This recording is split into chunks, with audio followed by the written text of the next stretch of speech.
मथंग था जुलाई की तांग अमदगी हौना भारत सिनब थुंगना तोंगान तोंगानबा क्रिमिनल की आइन अहुम चनब हौरगनी हाइना सरकारना लौथोखिबा लेरे हाइरिबा आइन सिंग अदुदी भारतीय न्याय संहिता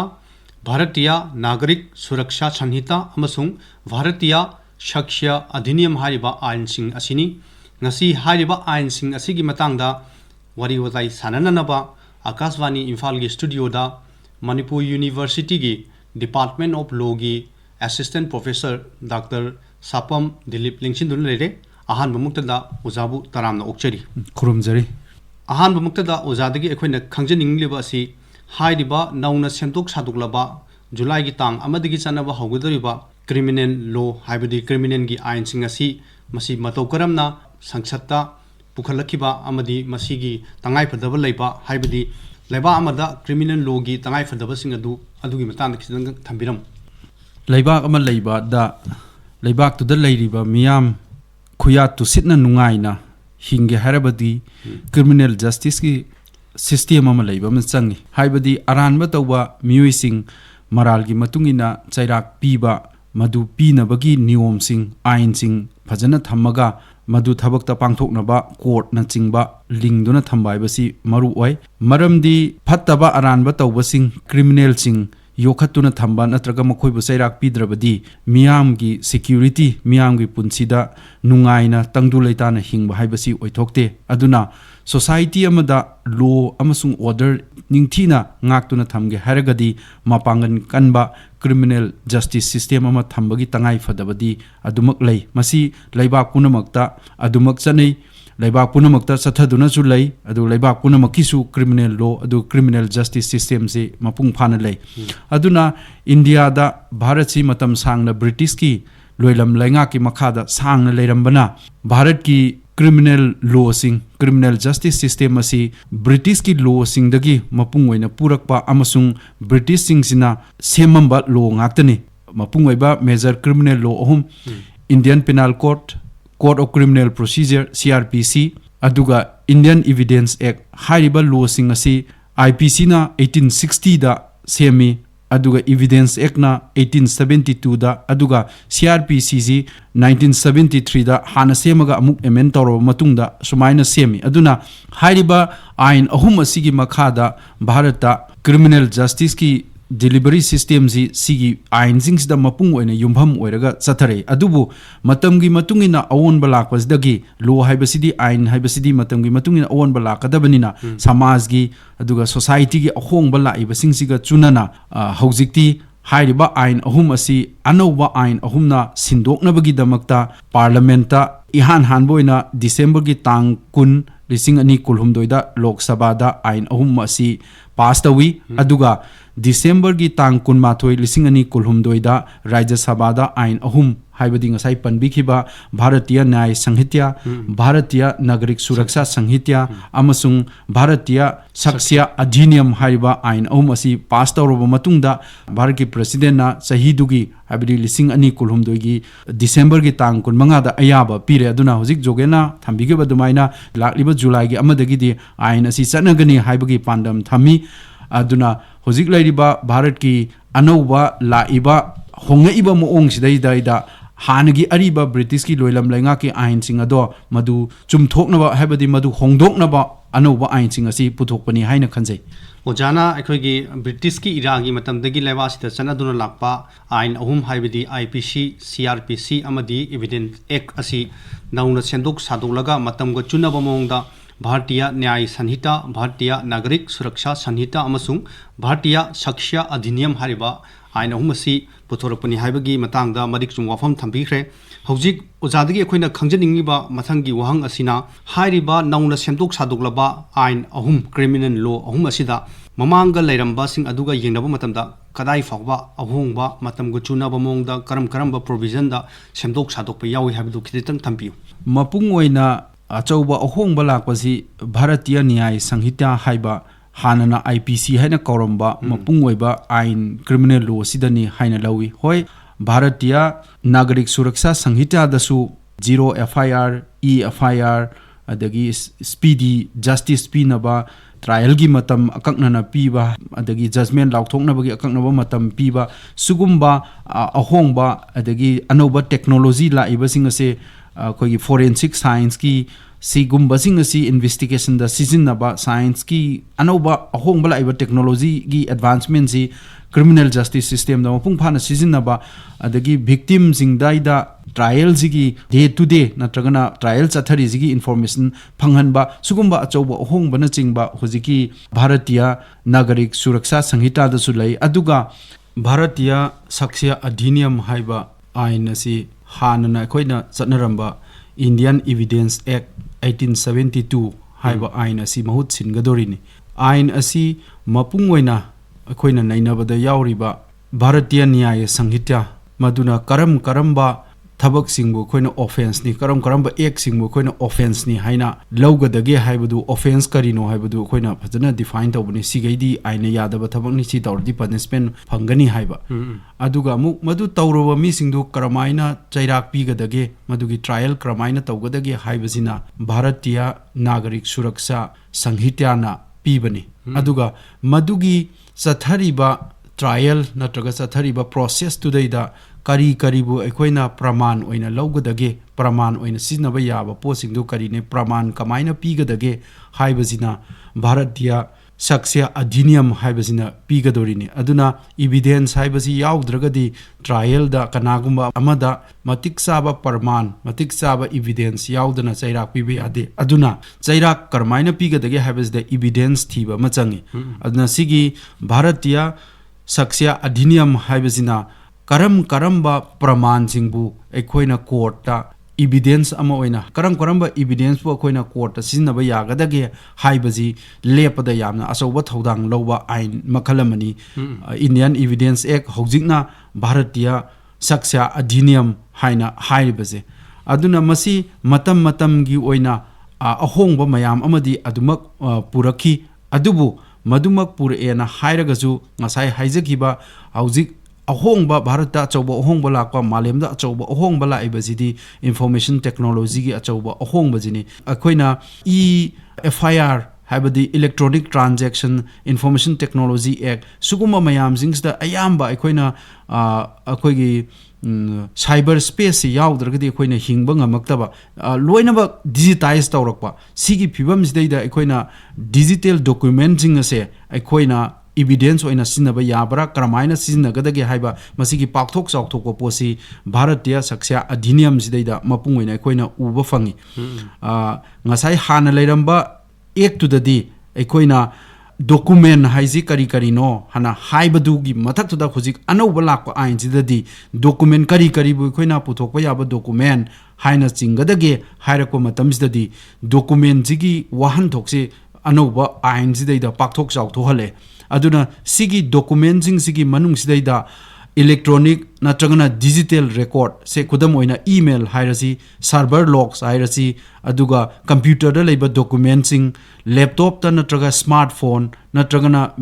koigi messaging website cloud locational evidence voicemail akoigi digital device ta loina sizinariba si punamakse akoina document haina khangnar aneba aduna hana leiramba document gi definition dudagi hojik anauba laiba bharatiya saksya adhiniyam sidaida sigi document ji puthora eba yare hana si pire eba document gi definition ji chawthore aduna sina ngasai gi digital era sidaida sigumba evidencing asi court ta puthokpa yaba evidence ama ohelakpa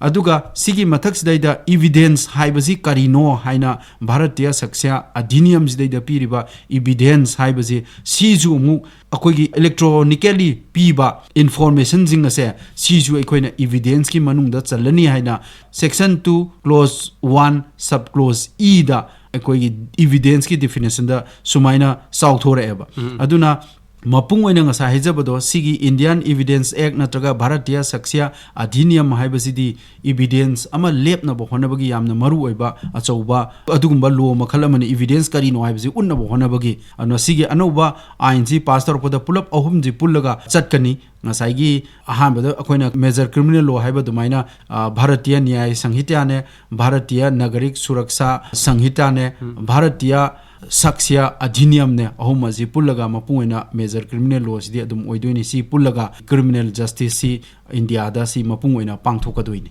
adubu achauba ohongbadi aina sum ujaba matamdadi Bharatiya Nyaya Sanhitya hariba ain asidani haina khanjai Ozana Hujik Hariba Ain Ohumsigi Chaurakpa Nauna Ohunga Lapasing Hibadi Bhartiya Nagrik Suraksha Sandita da Zero FIR Lokalpa Aduga Loinana Yamna Atu Matam da Wild Bizar Toba Loinana Forensic Science Pu Justice Delivery System da Matokaramna Pusalapa Hibi Mitang Sutabikre Adumapu Ozana Hujik Taki Kiba Motki Matungina Nauna Semduklaba Ain Ohumsigi Manunda Bhartiya Nyai Sandita Hariba Sida Yamna Chauna Ohunga Lai Harabanina Mapungaina Hariba Ain Sida Karai Fawda Ahunga Lai Karam provision Matam Chunaba Amadi Levak Sigi Wadiba Pivum Masiga Chanaba Karam Karamba Makangi Ahung Basing later have a document Tambio. Mayam Nungai, Jogan Masidais Data Aina Hijaning Basi, Ain Amasema Matamda Ain Si Karigi Puto Inok, Karigi Semino, Haiba Madugi Objective Ama Lay. Aduna Bharatiya Nyaya Sanhitya Puthokpagi Mapungweba Objective Ti Hanana Leiramba Criminal Law Singasi Matamga Chunaribra Haina Yengsanbaga Loinana Law and Order Si Kankat Hanabagi Damakta Hena Fibam Pagat Hanabagi Damakta Masi Mapung Paba Mapangan Kanba Ain Ama Semgatpa Aduga Misam Miam Hena Kangadaba Moide Hena Laitokadaba Moongda Ain Ama Semba Madu Puthokpa Loinana Anova Puthora Iba criminal law si aranba tawba mising dandi piba chairak piba aranba tawba sing yarige tawhandana khonaba thingnaba khonaba sugumba jing ase matamga chunana haibadi huji khonga iba masak sidaida hanadi information technology gi revolution laktringai da leramba law duga information technology gi revolution la aba matung da thora iba cyber crime gi cyber space da thola iba traga economic crime society ji hongak pai matung ina crime gi mo ong ji ju hongai si matam ji ka chunana aina si semdokpagi tangai fadaba adu akoigi ain semiba kangbujingna masigumbaji mangda tharaga aina si semakpani aduna masigi mathak sidaida India gi oina akoigi loisandaba case masing yam lei aduna sigi loisandaba case sing asi athuba matamda kramaina sigi hanagi ju oire aduga thogle iba case sing ase speedy justice adi athuba matamda miyamda achumba wayan Misam Miam the Pangan Bahibasi, Sigi Wapam Zingasi, Mang the Tamaga, Bharatiya Nyaya Sanhitya Hibasi, Puthokpani, Aduga, Masida. Hanaju adum Indian Penal Code 1860s data asauba loni Lord Macaulay gi matamda mana codify torga mapungwena mana semgot amba luasigi masak mayam di yawi adubu achauba ahongba mayam singi manungda wayel loiraba matungda chairak pibagi moong sidaida anauba awonba purakpagi masak ama haibadi community service aranba tawru matungda engonda chairak pibase miyamgi aifanaba thabak tawraga chairak pibagumba adagi amuk anauba akoina provision oina anova ain oina hapsilakpasidayda mi mayam huppaga lali chumi khangdana khogi miyam changaga hata wayen ba aduga mi hatpa sugumba mo lynching tawbagi masi thingnaba ain aduga akhogi honga iba masak sidayda economic crime aduga crime makhalje makhan achoba crime jing puna thorakpa mase akhoigi drug kamari leinaba crime bu hairasi natraga akhoigi crime syndicate oina leira matungda human trafficking ge hairo drug trafficking ge hairo armed illegal traffic bu hairo aduga economic crime jing hairo sugumba mayami organize oiba crime jing je thingnabagi damakta anoba provision hapa aduga India haibasi matam sangna terrorist ki saitheng phangba leibak ama oibanina matam sangna terrorist ki ain ama potana singba atagi tadana singba leiramagachu mapungwena madu lokthokraba matungda anauba oina terrorist thingnabagi damta terrorism ji thingnabagi damta maduma hapchalei aduga masiga loina na Bharat ki unity, integrity, aduga sovereignty, sidais daida singnarakpa poching ado madu thingnabagi damakta anoba ain hapakpa aduga citizen haiba wafamji lokthoga citizen nadi koigi laibak ki mayokta wa ngangba laibak ki mayokta thabak tawsigi mohut treason haibadi laibak ta aigi loyalty mangba aina laibak sida tawam thokpa thabak tawdaba madu onthoga treason haibaji hapchilakpa aduga snatching pochai lakpa sugumba khara achauba ohongba atai mayamasu lei adubu sigumba mafamsing asidaida Bharatiya Nyaya Sanhitya da anaubo oina koina uba phangbaji sigi mafamsing jaga jing sini maru oiba jaga ni ana koina lawba yai ꯑꯣꯖꯥꯅ ꯑꯩꯈꯣꯏꯒꯤ ꯚꯥꯔꯠꯇꯤꯌꯥ ꯅ꯭ꯌꯥꯏ ꯁꯪꯍꯤꯇꯥꯗ ꯅꯧꯅ ꯍꯥꯞꯆꯤꯜꯂꯛꯄ ꯑꯩꯈꯣꯏꯒꯤ crime ꯃꯈꯜꯁꯤꯡ ꯃꯇꯝꯒ ꯆꯨꯅꯕ ꯃꯑꯣꯡꯗ ꯃꯣꯞ ꯂꯤꯟꯆꯤꯡ ꯑꯗꯒꯤ economic ꯀ꯭ꯔꯥꯏꯝꯁ ꯑꯗꯨꯒ ꯑꯩꯈꯣꯏꯒꯤ ꯇ꯭ꯔꯥꯐꯤꯀꯤꯡꯒꯤ ꯁꯤꯟꯗꯤꯀꯦꯠ ꯌꯥꯎꯅ ꯑꯇꯣꯞꯄ ꯇꯣꯉꯥꯟ ꯇꯣꯉꯥꯟꯕ ꯃꯌꯥꯝꯁꯤꯡ ꯀꯣꯟꯁꯤꯜꯂꯛꯄꯒꯤ ꯃꯇꯥꯡꯗꯁꯨ ꯃꯔꯤꯛ ꯆꯨꯝꯅ ꯊꯝꯕꯤꯈ꯭ꯔꯦ ꯃꯇꯥꯡꯁꯤꯗ ꯂꯥꯛꯂꯤꯕꯗꯤ ꯍꯥꯏꯔꯤꯕ ꯇꯣꯉꯥꯟ ꯇꯣꯉꯥꯟꯕ ꯃꯈꯜꯒꯤ ꯉꯁꯤꯒꯤ ꯂꯩꯕꯥꯛ ꯑꯁꯤꯗ ꯊꯣꯛꯂꯤꯕ ꯀ꯭ꯔꯥꯏꯝꯁꯤꯡ ꯑꯁꯤ ꯂꯣꯏꯅꯃꯛ ꯍꯥꯞꯆꯤꯜꯂꯕ ꯃꯇꯨꯡꯗ ꯀ꯭ꯔꯥꯏꯝꯁꯤꯡ ꯑꯁꯤꯒꯤ ꯃꯔꯤ ꯂꯩꯅꯅ ꯋꯥꯌꯦꯜ ꯕꯤꯆꯥꯔ ꯆꯠꯊꯕ ꯃꯇꯝꯗ ꯃꯔꯥꯜ ꯂꯩꯔꯦ ꯍꯥꯏꯅ ꯈꯪꯂꯕ ꯃꯤꯑꯣꯏꯁꯤꯡ ꯑꯗꯨꯗ ꯄꯤꯕ ꯃꯥꯒꯤ ꯗꯟꯗꯤ ꯍꯥꯏꯕ ꯇꯥꯔꯦ ꯃꯁꯤꯗꯗꯤ ꯀꯔꯤ ꯑꯍꯣꯡꯕ ꯂꯩ ꯉꯁꯥꯏꯒꯤ ꯊꯝꯖꯈꯤꯕꯗꯣ ꯌꯥꯝ ꯐꯖꯕ ꯄꯣꯠ ꯑꯃꯅꯤ ꯑꯗ ꯚꯥꯔꯠꯇꯤꯌꯥ ꯅ꯭ꯌꯥꯌ ꯁꯪꯍꯤꯇ꯭ꯌꯥꯒꯤ ꯑꯍꯣꯡꯕꯁꯤꯗꯩꯗ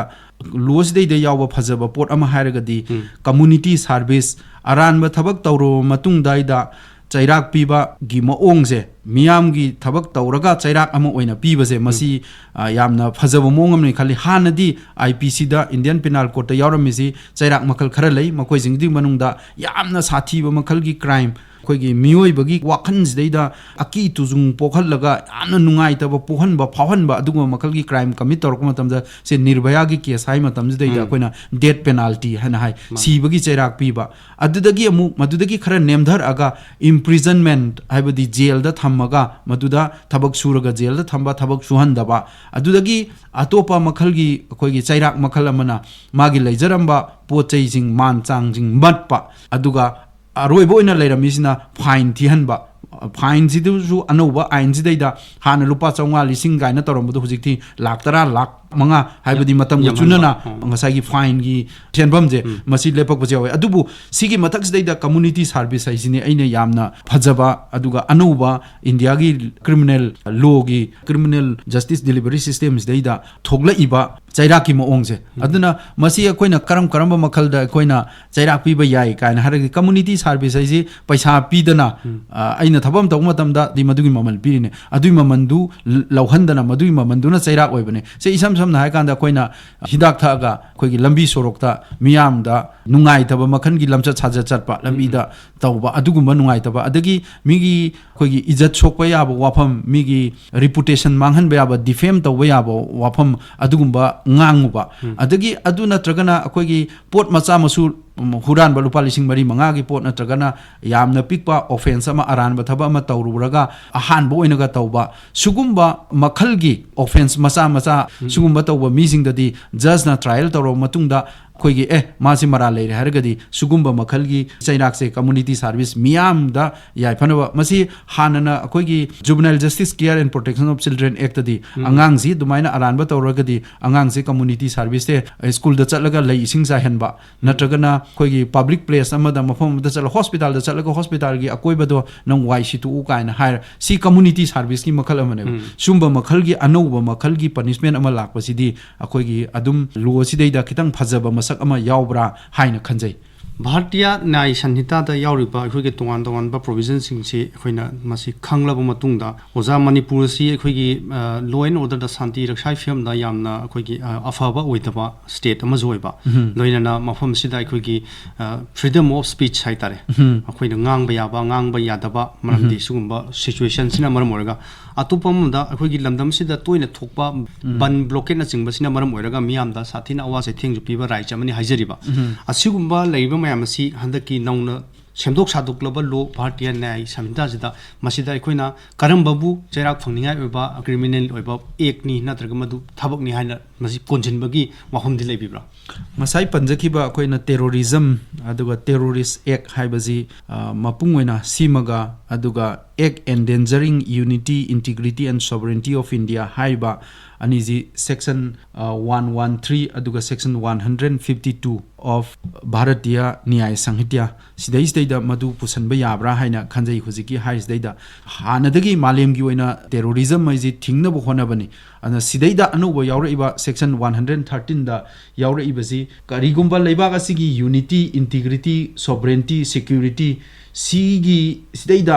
ꯑꯀꯤꯕ ꯄꯣꯛꯍꯟꯒꯗꯕ ꯑꯗꯨꯒ ꯑꯀꯥꯏꯕ ꯊꯣꯛꯍꯟꯒꯗꯕ ꯑꯗꯨꯒ ꯑꯃꯨꯛ ꯃꯁꯤꯒꯤ ꯃꯊꯛꯁꯤꯗꯩꯗ ꯃꯁꯤꯒꯤ ꯃꯅꯨꯡꯗ ꯂꯩꯔꯤꯕ ꯁꯦ ꯏꯟꯗꯤꯌꯥꯗ ꯂꯩꯔꯤꯕ ꯁꯤꯒꯤ ꯃꯅꯨꯡꯗ ꯂꯩꯔꯤꯕ ꯃꯤ ꯀꯥꯡꯂꯨꯞ ꯑꯃ ꯅꯠꯇ꯭ꯔꯒ ꯃꯤꯌꯥꯝ ꯈꯔ ꯑꯗꯨꯒꯨꯝꯕꯁꯤꯡꯗꯨꯗꯩꯗ ꯚꯥꯏꯑꯣꯂꯦꯟꯠ ꯑꯣꯏꯕ ꯄꯥꯝꯕꯩ ꯁꯤꯖꯤꯟꯅꯕ ꯍꯥꯏꯕꯗꯤ ꯕꯣꯝ ꯑꯣꯏꯕ ꯌꯥꯏ ꯅꯣꯡꯃꯩ ꯑꯣꯏꯕ ꯌꯥꯏ ꯅꯠꯇ꯭ꯔꯒꯅ ꯑꯇꯣꯞꯄ ꯀꯦꯃꯤꯀꯦꯜ ꯃꯌꯥꯝ ꯁꯤꯖꯤꯟꯅꯕ ꯌꯥꯏ ꯑꯗꯨ ꯅꯠꯇ꯭ꯔꯒ ꯑꯇꯣꯞꯄ ꯍꯦꯟꯗ ꯄꯥꯝꯕꯩ ꯑꯃ ꯁꯤꯖꯤꯟꯅꯔꯒ ꯁꯤꯒꯤ ꯃꯤꯌꯥꯝꯁꯤꯡꯁꯤꯗꯩꯗ ꯑꯋꯥꯕ ꯑꯀꯤꯕ ꯄꯣꯛꯍꯟꯕ ꯑꯗꯨꯒ ꯂꯩꯕꯥꯛꯀꯤ ꯑꯄꯨꯟꯕꯒꯤ ꯁꯛꯇꯝ ꯌꯨꯅꯤꯇꯤ ꯏꯟꯇꯤꯒ꯭ꯔꯤꯇꯤ ꯁꯣꯕꯔꯦꯟꯇꯤ ꯑꯗꯨꯒ ꯁꯤꯀ꯭ꯌꯨꯔꯤꯇꯤ ꯁꯤꯗꯩꯗ ꯀꯥꯏꯍꯟꯕꯒꯤ ꯊꯕꯛ ꯑꯃ ꯇꯧꯔꯛ ꯇꯥꯔꯒꯗꯤ ꯃꯗꯨ ꯑꯩꯈꯣꯏꯅ ꯇꯦꯔꯣꯔꯤꯁ ꯑꯦꯛ ꯑꯃ ꯀꯃꯤꯠ ꯇꯧꯔꯦ ꯍꯥꯏꯅ ꯂꯧꯒꯅꯤ ꯑꯗꯨꯅ ꯃꯗꯨꯒꯤ ꯇꯧꯔꯤꯕ ꯇꯦꯔꯣꯔꯤꯁ ꯑꯦꯛꯇꯨꯅ ꯀꯔꯤꯒꯨꯝꯕ ꯃꯤꯁꯤ ꯃꯤꯅꯥ ꯊꯣꯛꯑꯕ ꯅꯠꯇ꯭ꯔꯒꯅ ꯑꯩꯈꯣꯏꯒꯤ ꯂꯟ ꯊꯨꯝ ꯃꯥꯡꯉꯕ ꯑꯗꯩ ꯑꯗꯨꯒꯤ ꯃꯊꯛꯇꯨꯗꯩꯗ ꯉꯁꯥꯏꯒꯤ ꯂꯩꯕꯥꯛꯀꯤ ꯂꯩꯔꯤꯕ ꯃꯤꯌꯥꯝ ꯑꯃꯒꯤ ꯆꯥꯅ ꯊꯛꯅꯕ ꯅꯠꯇ꯭ꯔꯒ ꯂꯥꯏꯐ ꯂꯥꯏꯟ ꯍꯥꯏꯕ ꯇꯥꯔꯦ ꯃꯥꯒꯤ ꯇꯉꯥꯏ ꯐꯗꯅ ꯅꯣꯡꯃꯗ ꯁꯤꯖꯤꯟꯅꯔꯤꯕ ꯏꯁꯦꯟꯁꯤꯌꯦꯜ ꯁꯥꯔꯚꯤꯁꯁꯤꯡ ꯑꯁꯤ ꯃꯗꯨ ꯊꯤꯡꯅꯕ ꯍꯣꯠꯅꯕ ꯗꯤꯁꯇꯔꯕ ꯇꯧꯅꯕ ꯍꯣꯠꯅꯕ ꯇꯥꯔꯒꯗꯤ ꯃꯗꯨ ꯇꯦꯔꯣꯔꯤꯁ ꯑꯦꯛ ꯑꯃꯒꯤ ꯃꯅꯨꯡꯗ ꯆꯜꯂꯦ ꯍꯥꯏꯗꯅ ꯁꯦꯛꯁꯟ 133 ꯍꯧꯖꯤꯛꯇꯤ ꯆꯠꯅꯗ꯭ꯔꯤ ꯖꯨꯂꯥꯏ 1ꯗꯒꯤ ꯆꯠꯅꯔꯛꯑꯒꯗꯤ ꯃꯁꯤꯒꯤ ꯄ꯭ꯔꯣꯚꯤꯖꯟꯁꯤ ꯑꯩꯈꯣꯏꯒꯤ ꯃꯅꯤꯄꯨꯔꯗꯗꯤ ꯌꯥꯝ ꯇꯣꯏꯅ ꯅꯦꯁꯅꯦꯜ ꯍꯥꯏꯋꯦꯁꯤꯡꯁꯦ ꯊꯤꯡꯕ ꯈꯣꯠꯄ ꯁꯤ ꯂꯩꯕꯅꯤꯅ ꯃꯁꯤꯒꯤ ꯄ꯭ꯔꯣꯚꯤꯖꯟꯁꯦ ꯑꯩꯈꯣꯏꯅ ꯑꯦꯇ꯭ꯔꯦꯛ ꯇꯧꯕ ꯌꯥꯏ ꯍꯥꯏꯅ ꯈꯜꯂꯤ ꯑꯗꯨꯅ ꯁꯤꯒꯨꯝꯕ ꯊꯕꯛ ꯇꯧꯕ ꯃꯤꯁꯤꯡ ꯑꯁꯦ ꯆꯩꯔꯥꯛ ꯑꯣꯏꯅꯁꯨ ꯌꯥꯝ ꯆꯥꯎꯕ ꯆꯩꯔꯥꯛꯅꯤ ꯇꯦꯔꯣꯔꯤꯁ ꯑꯦꯛꯁꯤꯒꯤ ꯆꯩꯔꯥꯛꯁꯦ ꯃꯄꯨꯡ ꯑꯣꯏꯅ ꯀꯔꯤꯒꯨꯝꯕ ꯃꯤꯁꯤ ꯃꯤꯅꯥ ꯊꯣꯛ ꯇꯥꯔꯒꯗꯤ ꯗꯦꯠ ꯄꯦꯅꯥꯜꯇꯤ ꯄꯤꯔꯅꯤ ꯃꯤꯁꯤ ꯃꯤꯅꯥ ꯊꯣꯛꯇꯕꯒꯤ ꯆꯥꯡꯗ ꯂꯥꯛꯇꯥꯔꯒꯗꯤ ꯅꯦꯝꯃꯕꯗ ꯆꯍꯤ 5 ꯖꯦꯜꯗ ꯊꯝꯕ ꯑꯗꯨꯒ ꯑꯗꯨꯗꯒꯤ ꯑꯃꯨꯛ ꯃꯗꯨ ꯁꯥꯡꯇꯣꯛꯈ꯭ꯔꯀꯥꯟꯗꯨꯗꯩꯗ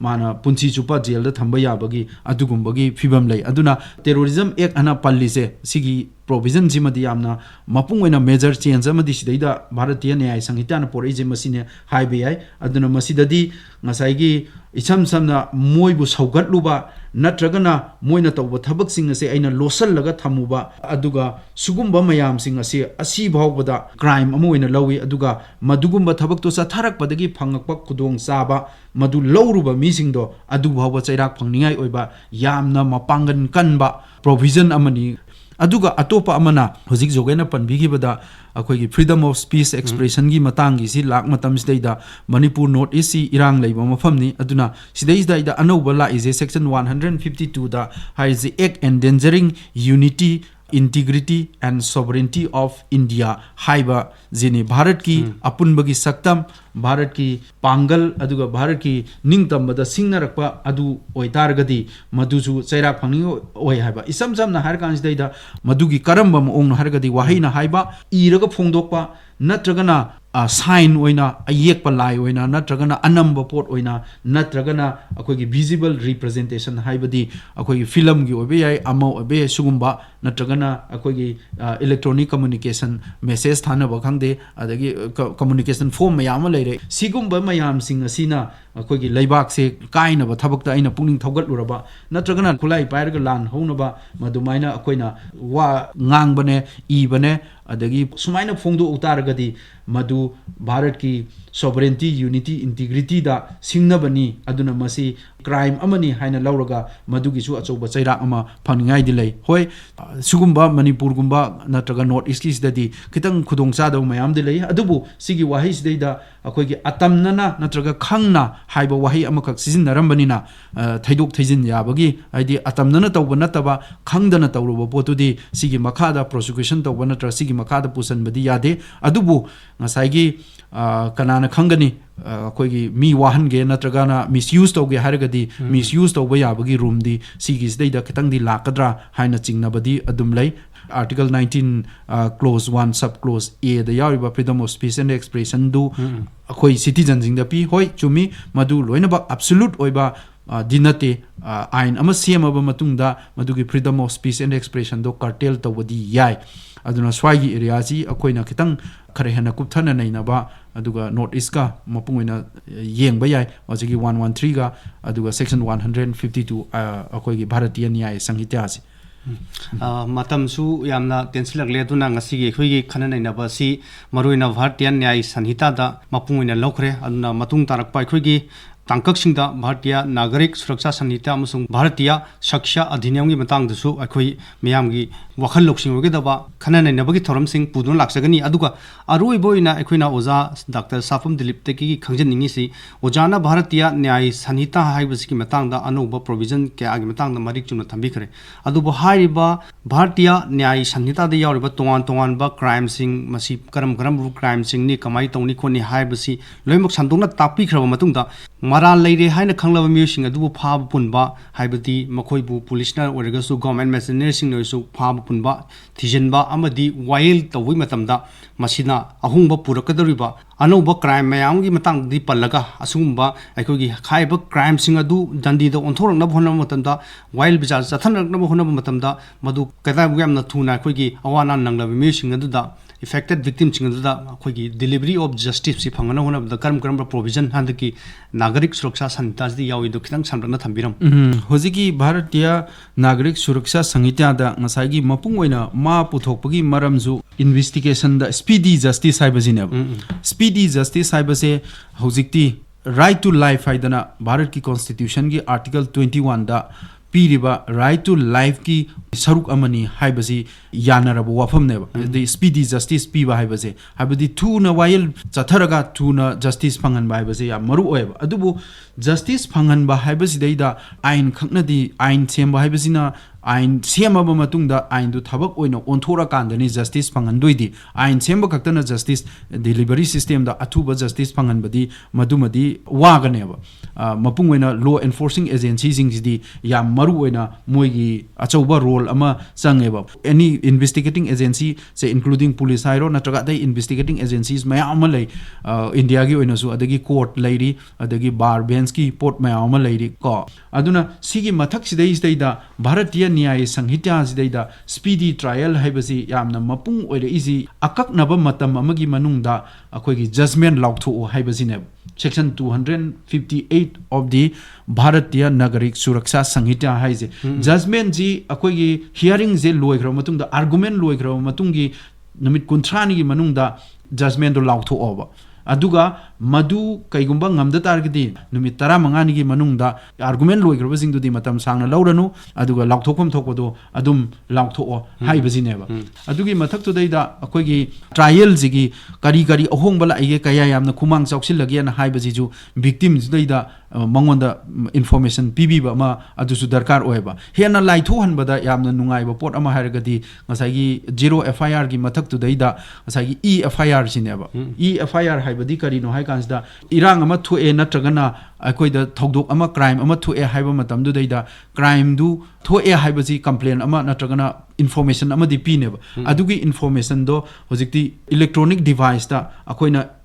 FIR oina electronic communication da adu piba yayaba haidi ahamada tawrami se oral oina chatlaga piba ama natraga iraga piba neba hujikna electronic communication FIR si sigi bharatiya nagarik suraksha sanghita asidagidi masi yarni tawbadabu madu FIR du submit tawgraba matung dugi numit humni gi manungdadi akoigi complaint dugi di soi tawba amadi chatkaneba haibadi loinaba crime ama thokhiba matam sidaida karai da thui haiba crime se amata lil handana police station da chatlaga khudung चाव लेतबदो होजिकती मीपुंग खुदिमक्ता mobile की करिगे electronic device मैम सिदी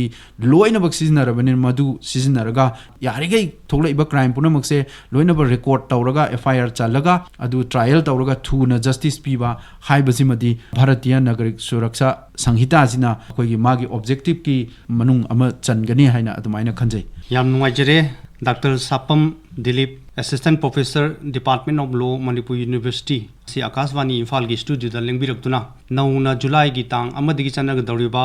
criminal की आइन अहुम भारतीय न्याय संहिता भारतीय नागरिक सुरक्षा संहिता अमसुंग भारतीय साक्ष्य अधिनियम की मतंगदा मयामदा ज्ञान लोकसिंग ओइबा वफमसिंग थंबिरमगिदमक अदुमबु थगतप फोंदोकचरी।